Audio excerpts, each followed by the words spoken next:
I would want to see evidence of how this trial is a sham.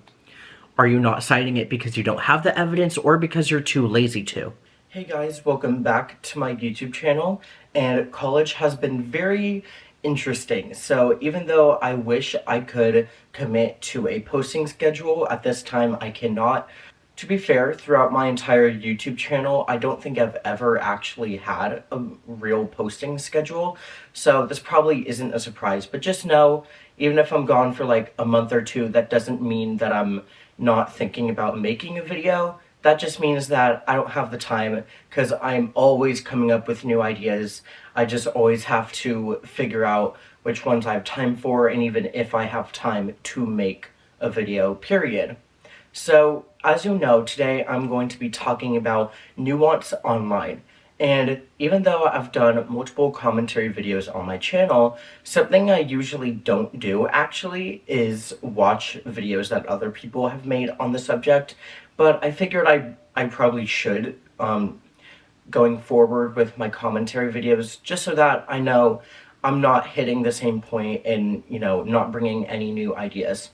So I looked up, did the internet kill Nuance and similar stuff to that, and I was actually surprised at how few videos I found, and most of them didn't really have that many views. So I did watch one of these videos that came up. It was by Joanna Joy. It was a very good video. Like, I loved her commentary, and it also made me be sure that, like, I'm not going to be saying the same stuff as her. But her video is called Nuance is Dead, How Social Media is Changing Us, More Informed but Stupid. So this video was only like 12 minutes, and she doesn't really ramble, which is great. Something I cannot relate to, but I would just really recommend checking out this video because it does talk about things that I didn't really think of to put in my notes, and therefore I won't really be talking about. So I'll link that video below, and I might even include, like, I don't know, a clip of her video if I need to, but I don't think I will. But yeah, definitely check out that video. It was very interesting because it was just stuff that I didn't even think of when preparing my notes for this last night. Later in this video, I'm going to be looking at some Instagram posts online that I think really fit the type of posts that I'm talking about in this video, and then I'm going to discuss how I think these posts could be more nuanced and just better for the audience, because even though we like to think that we have critical thinking skills, I feel like a lot of the time we don't. So I was on Instagram in middle school, and then I got in trouble because I lied about having it. That makes sense. If you lie, you're going to get it taken away. But I was allowed to go back onto Instagram around 2021. I think it was the summer of 2021, like right before my sophomore year of high school. But something I really noticed once I was back on Instagram was that people were now posting some, like, kind of like activism posts on their stories, which I think a big part of that is because me, my friends, and like my peers were now in high school, and I think for pretty much every generation or the last few generations that have gone through high school is a very big place where, like, you're learning even more about the world, you're learning to form your own opinions, and therefore you really want to share your opinions. So I think the fact that I didn't really notice people posting these in middle school, I don't think that makes that big of a difference, because as people grow up into, like, young adults, that's when they want to be more political and more active in society. But what I noticed about the posts that people were reposting was that a lot of them came from the same accounts, meaning multiple different people were reposting the same thing. On a surface level, that's fine, but, you know, today I'm diving deep, so I'm going to explain this. A lot of these posts were from this one account called MattXIV. I don't know what XIV means for Matt. That might be his generation, his age. No, not age.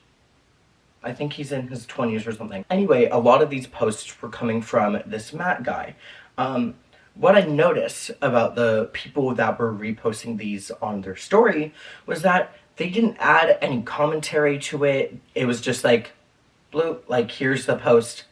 That's it. There was no, like, wow, you guys should look at this, or like, this is so true, or I agree with this, because there was none of that. There was just putting the post there.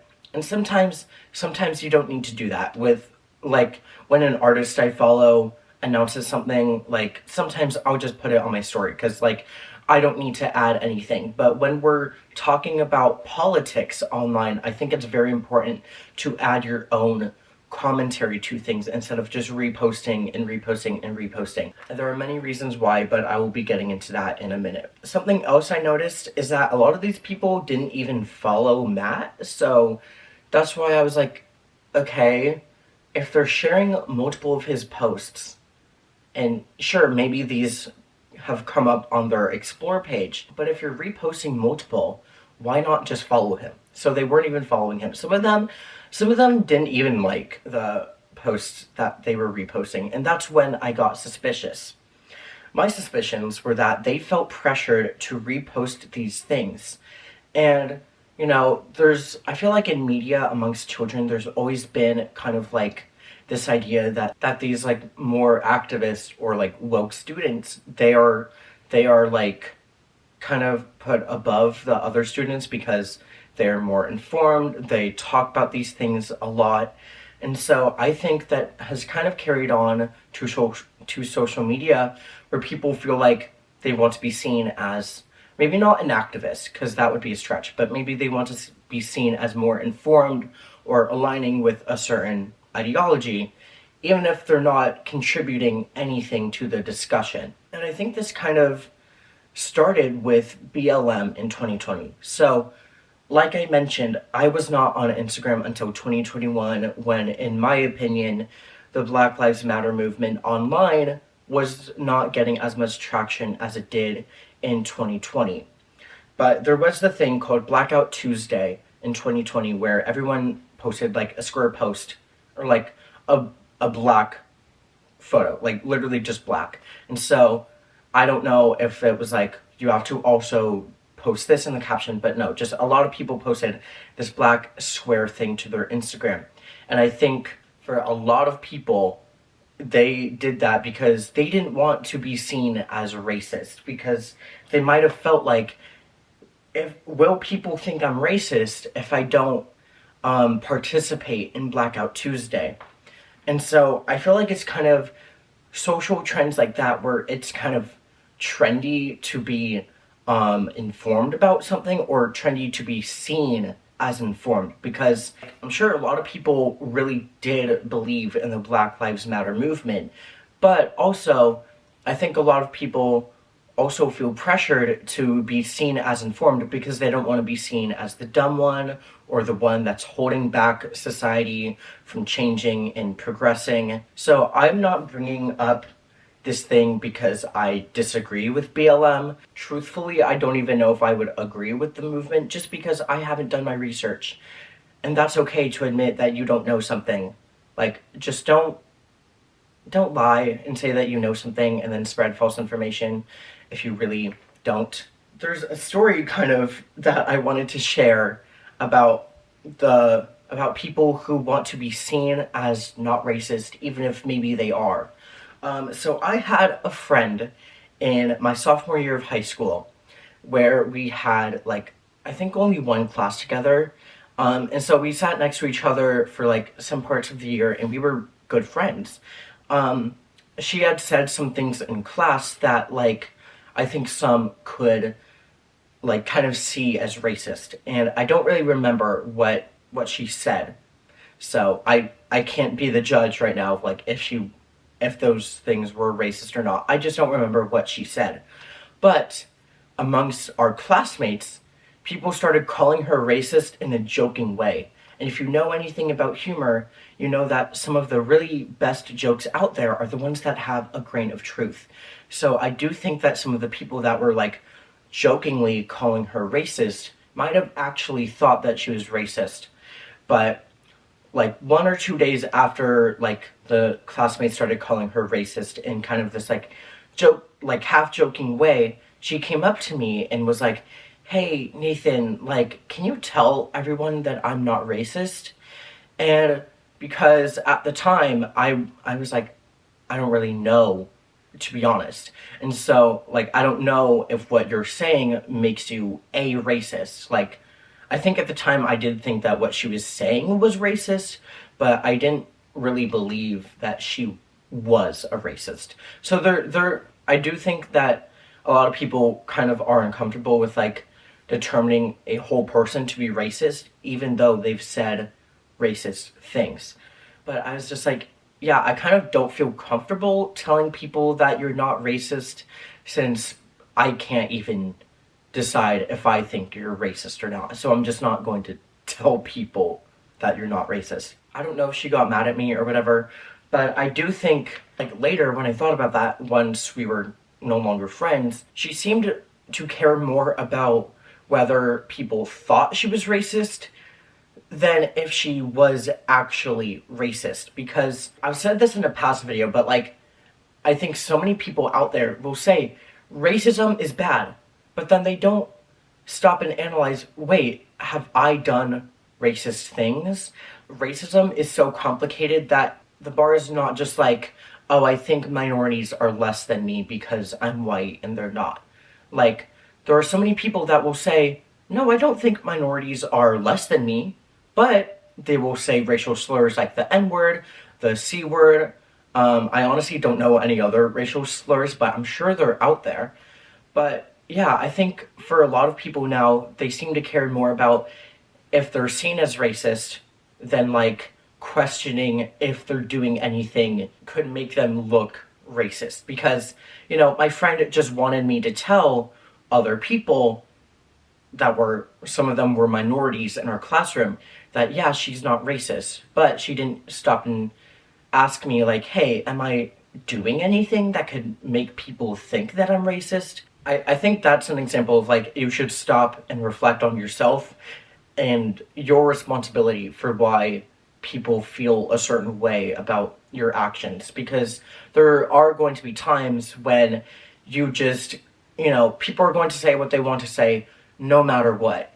But there are also some situations where you should admit you're doing something to make these people feel this way about you. Now, I'm going to talk about why reposting these things matter. Why I'm talking at such a length in this video about this. So, I think a lot of it is because I feel that some people are spreading information without fully understanding it. Like, so many people will just share the first slide of a post, which that could mean that they didn't even read the full post. It kind of reminds me of people who post headlines without, like, reading the whole article. They're just like, wow, this is crazy. When it's been shown multiple times that, like, headlines can differ so rapidly or, like, so vividly between different news outlets. So you can't even really trust the headline, because even if two different articles have the same sources and share the same, like, facts about an event that happened, their headline can still be wildly different and change how people first react when they see this article. So reposting these posts when you're not fully understanding or reading them can make it easier for you to spread misinformation, or just information that you don't fully agree with. Because if you just share the headline of an article, some people honestly may think that that means you read the whole thing. You know, most of the article could be great, but then there's this one thing that, like, is really, really bad in the article, and so some people may think, oh, you still wanted to post this article even though it has this, like, really bad thing about it. So it's important to read stuff before you share it, so that way you know if you fully agree with something and if it actually seems credible. And I think the reason I've become suspicious about when people just keep reposting these political things is that when you're critically thinking about something, I find that, at least for me, it's very rare that you'll find something that perfectly aligns with what you actually believe. And this is something that a lot of people have talked about with America's two-party system, where, like, you know, sure, you might be voting for this candidate, but you definitely don't agree with all of their values, and you wish that you could have a third-party candidate or just more parties to pick from that actually align with what you truly believe. Because I have seen so many people who will say, I'm voting for Trump or I'm voting for Harris, even though I don't agree with everything she or he has said. I'm voting for Kamala Harris, but I don't agree with everything she said. With our two-party system, it's kind of become, it's like the person that you, like, agree with the most, even if there's still some glaring problems with that candidate. I do think that one candidate has bigger problems than the other person, but that doesn't mean that the other person is just perfect because I'm pointing out that this candidate is so bad. That doesn't mean that I think that the other candidate is automatically perfect. An example of this would be when Chapel Roan, I think it was a month or two ago, maybe not even 2 months ago, but like a month ago, when she went online to tell people to do your research when voting, and she kind of explained why she hasn't endorsed a candidate yet, as so many celebrities have already. And she said it was because she sees problems on both sides. Now, if I had a conversation with Chapel Roan, I do think she would at some point say, yeah, one party has bigger problems than the other. But also, she was just pointing out that she wants to continue to do her research before, like, endorsing a candidate, even if she chooses to, which she might not choose to. And people got mad at her. A lot of people, specifically from the Democratic side, because Chapel Roan is a lesbian artist who is all for trans rights and just LGBTQ rights. And so because Kamala Harris is the candidate that is the one who will be most likely to protect these rights, a lot of people were like, why don't you just endorse Kamala Harris then? A lot of people have the sentiment of, you should just say you're voting for her, vote for her, let's get her in office, and then we'll ask her to change. Or like, and then we'll make these demands because we voted for her. How do you know that they're going to do those things for you? Sure, politicians have lied a ton while they're campaigning and then not done some of the things that they promised, but we should at least demand things from the politicians that we're voting for. Like, there are so many things that I think once I do even more research about Kamala Harris's policy, like, decisions that she wants to make, I'm sure I could think of endless, like, stuff that I think she should be better on. So we should be criticizing our politicians before we put them into power, get them on the same page, instead of just saying, I'm going to vote for you blindly, and hope that once you're president, then you're going to listen to the people who voted for you. So many people say this already, so I'm not going to get into it. But, you know, I think we all can agree that social media encourages echo chambers. However, we see both echo chambers politically go further and further in their direction, to the point where after some major political event happens, all I see are two different extremes that both lack nuance. An example of this would be when Donald Trump was shot, I think it was July. I was out of the country, so I don't know how people were acting in public, but online I saw a ton of just some crazy things, like either, yes, like, or like, why did they miss, or like, they shouldn't have missed, or like, he should be killed. And then other people being like, if they did this to him, imagine what they will do to you. It's like, who is this ominous they that you're talking about? I thought you didn't like pronouns, but why are you using they? There's just these two extremes about this one event, where like, once I decided, hey, I actually want to talk about this on my Instagram story, I just made my own.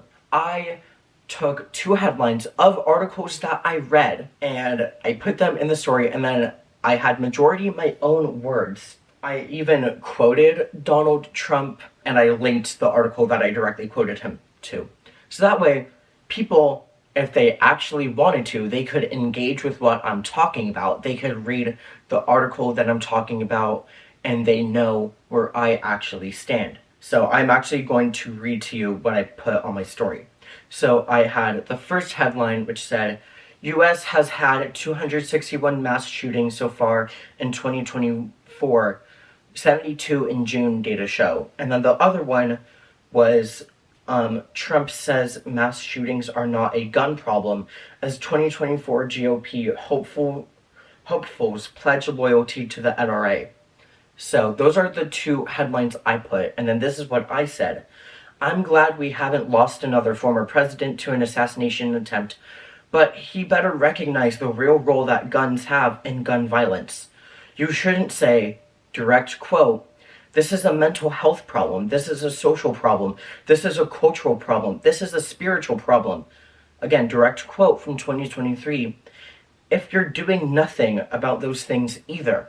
And I did that myself because, one, I like producing content about the things that I believe, but also there were just two extremes about this event where I feel like that was one of the times that like we really could have unified as a country, especially since a lot of the stuff that he wants to do, he hasn't even done yet. If a Democrat is going to say that, oh, Trump says he wants to retaliate against his political enemies, but then you're also saying that, oh, Trump should be killed. The hypocrisy goes crazy.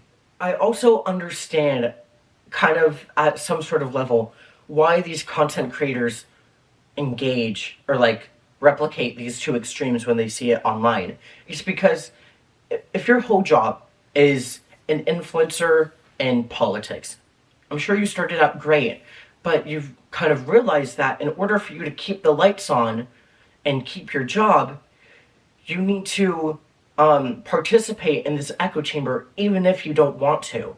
But because you've now amassed this huge platform of like maybe like a few 100,000 or even like a few million followers, you might start to feel like in order to keep your job and in order to keep engaging or in order to keep people engaging with your content, then you have to keep participating with this echo chamber, even if deep down you really don't want to. So not only do echo chambers make our the nuance of the things that we're consuming less, it also kind of makes it hard for people who don't want to participate in the echo chamber to keep doing their job as an influencer or, I don't know, journalism. Now I'm going to talk about how you can do better. So first, I want you to use Ground News. I've seen a lot of people sponsored by them. I am not sponsored by them. I'm also too small to be really sponsored by anyone, but that's okay because I've been using them for a few years. Basically what they do is they kind of collect all like many different articles from different sources about the same topic or event, and then you can kind of do like a side-by-side comparison of how different sources are framing this one thing. Because like I mentioned before, even if a lot of these articles have the same facts that they're using, the way that they're portrayed can still make a big difference in how you view this event. So Ground News is great. I don't pay for it. I know that they have a paid plan. I don't really know what that does. But yeah, you can just use them for free like I do. This might sound redundant, and if you're just writing your own words and posting that, sure, maybe don't cite your sources. But if you're referencing a fact or a quote, be sure to cite your sources. But also, I'm pretty sure Instagram only allows you to link one thing per story, so that kind of discourages you from linking multiple things. And I kind of get that. But so many quotes these days are made up. Here's an example.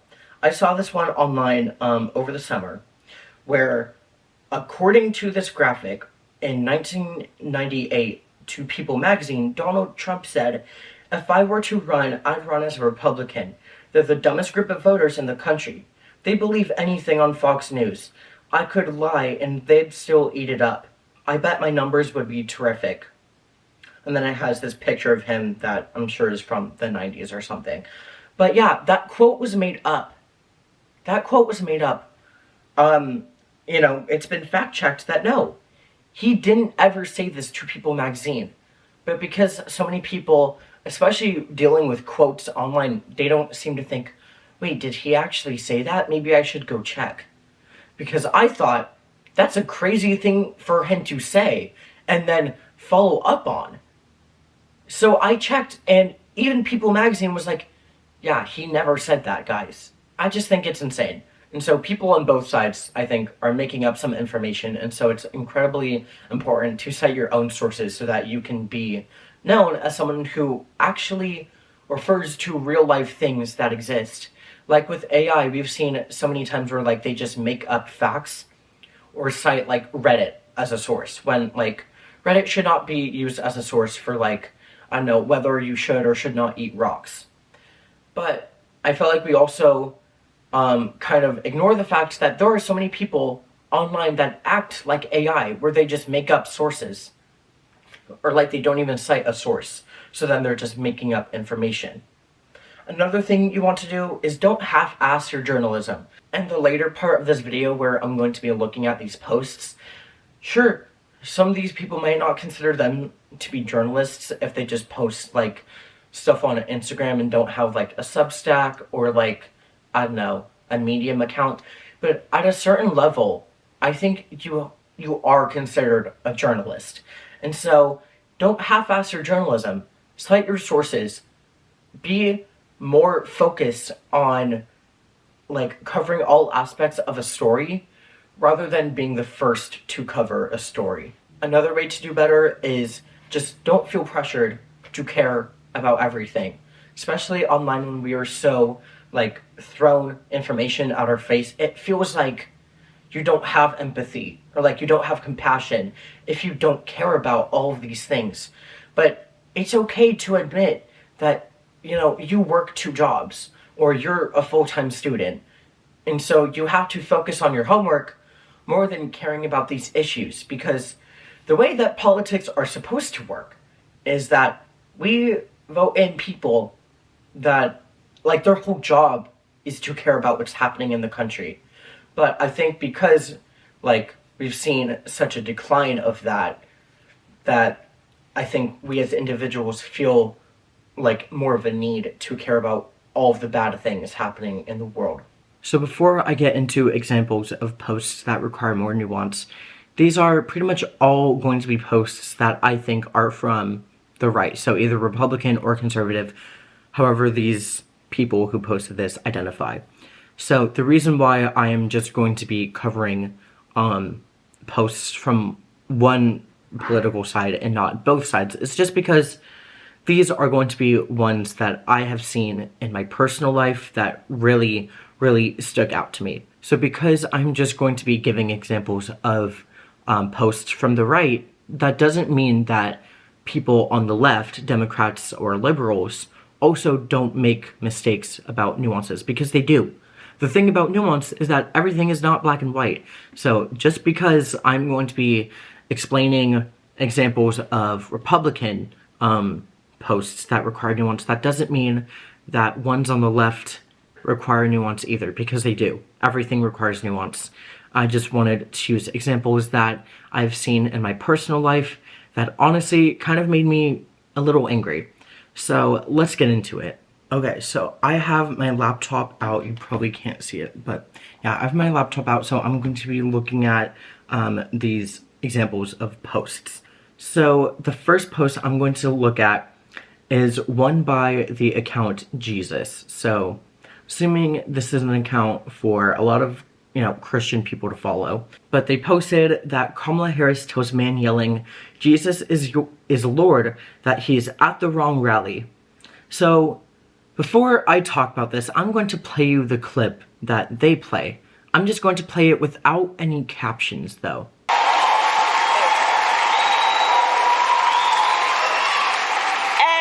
again, we're not going to be gaslighted on this.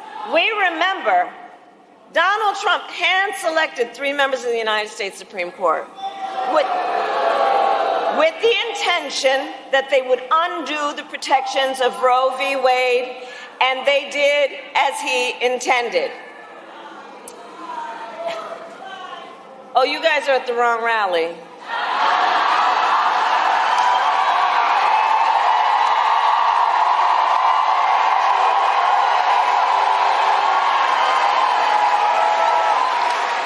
No, I think you meant to go to the smaller one down the street. So as you can see, people are kind of yelling over her, and then she stops talking, realizing that there's hecklers, and then is kind of like, guys, I think you're at the wrong rally. Like, I think you meant to go to the smaller one down the street. Basically saying, oh, I think you're Trump supporters because you're yelling and heckling me while I'm speaking, so I think you should go to Trump's rally instead. And, you know, Trump has made kind of a big deal about the rally sizes, and so I think she was kind of like making a joke about how his rallies are like smaller than hers or something. I don't know if you could tell what those people were yelling, but according to this Jesus account, one of the people yelling was a man that yelled, "Jesus is Lord." So at first I was like, I can't even tell what this person is saying. So last night when I was, you know, writing my notes for this video, I turned my laptop all the way up. And then, only then could I kind of hear it. I think it's kind of like really unknown if this man actually yelled at it, because at first I was thinking, oh, did they talk to the man that that was yelling? No. They just like, they kind of just like put up the caption, "Jesus is Lord," as he intended. Oh, you guys are at the wrong rally.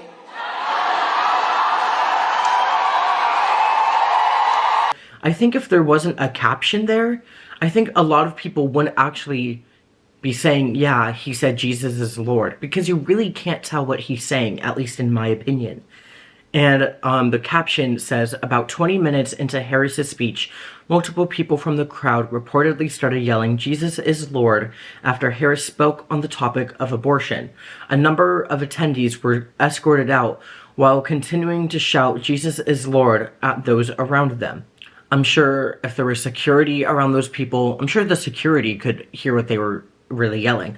But I don't think Kamala could really hear what they were saying either, like the same way that I don't think, or like I really don't know what they were saying. So in my opinion, I just think Kamala Harris was like, heard hecklers and then was like, oh, let's make a joke about how you're at the wrong rally. I don't think she really knew what they were yelling. Yeah, the reason why I think this post requires more nuance is because they didn't talk to the guy, like they didn't do that much research into this. It's very hard to hear what this man was saying. Additionally, there were other people yelling too, so people yelling over each other, that can make it even harder to hear what they're saying. Overall though, I wouldn't say that this post is really that bad when it comes to like needing more nuance. Like, it does need more nuance, but just, I don't think it's that bad. Next is this meme from this girl named Blake. That's her at, the girl named Blake, so, you know, whatever. She did some memes. So there's a picture of the guy sweating where one button is "Trump is literally Hitler," but also the other button being "Political violence isn't acceptable." I kind of understand this meme of why she thinks it's funny and why other people who agree with her would think that it's funny, because, you know, it's kind of hard to say that, like, oh, this person is the same as Hitler, but also maybe we shouldn't kill them, you know? So I kind of understand this meme. I think it's kind of stupid because, truthfully, I think a lot of the people saying that Trump is literally Hitler don't actually think that. You know, there was J.D. Vance who said that Trump is America's Hitler. I'm going to cite my source. But now he's like, you know, now I disagree with that. But sure, Hitler and Trump maybe share some ideas about how society should function.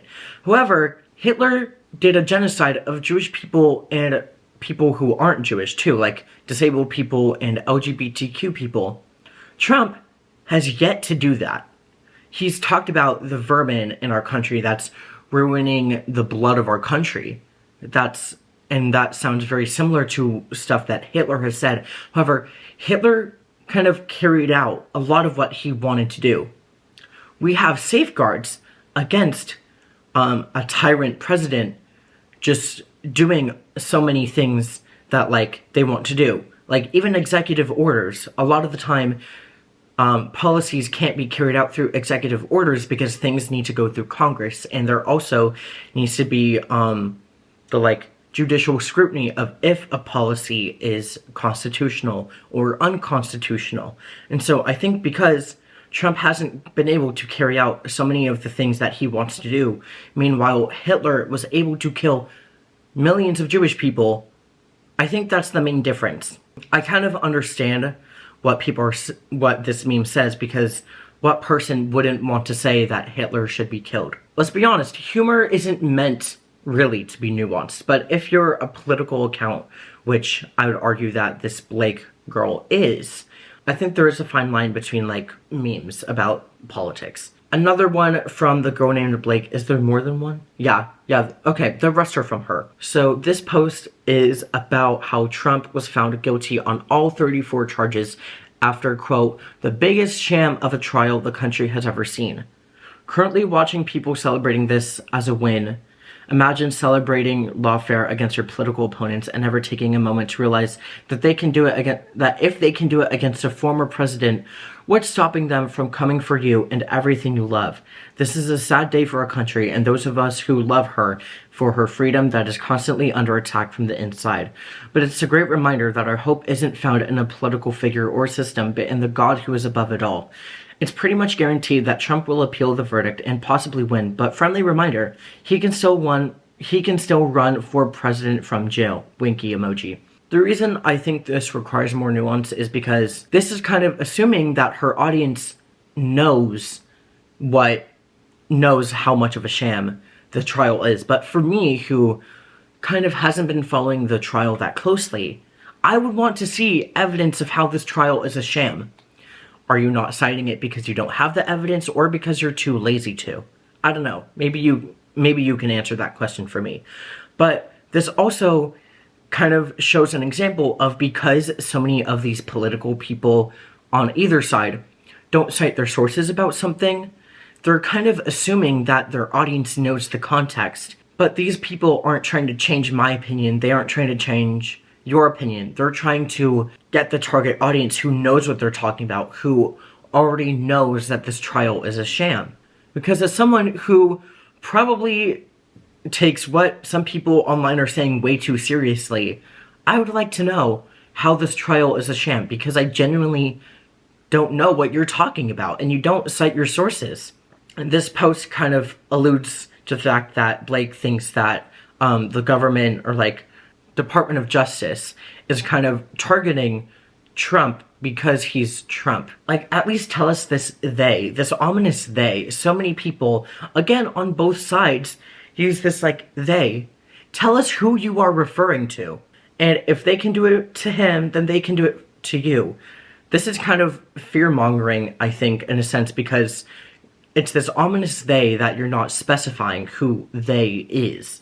But also, because she said that if they can do it against a former president, what's stopping them from coming for you?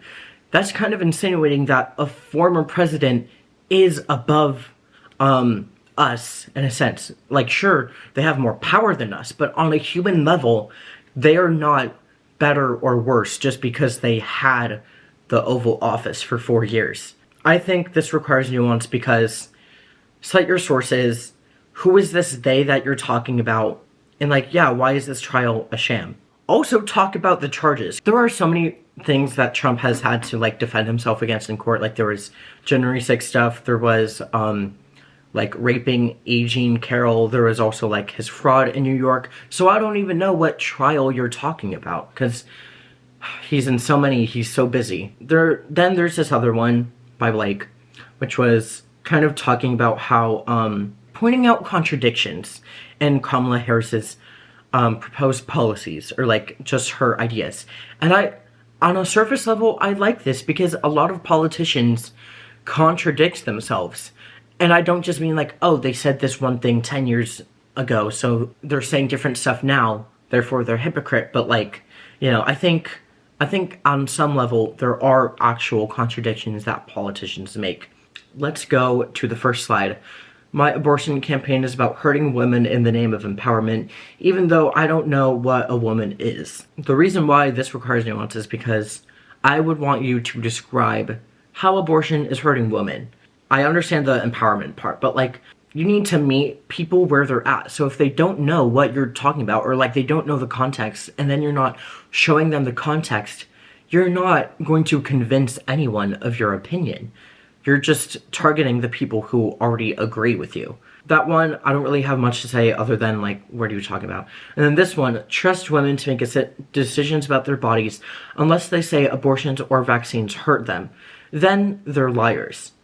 So, I've seen a lot of people, like women, who say that they don't want an abortion or they don't want a vaccine, even though there are some places in the country where, like, there's vaccine mandates. And I get that. Like, if you're saying that you trust women to, like, care for their body, but you're also forcing them to get a vaccine, I can see how that's a legitimate contradiction.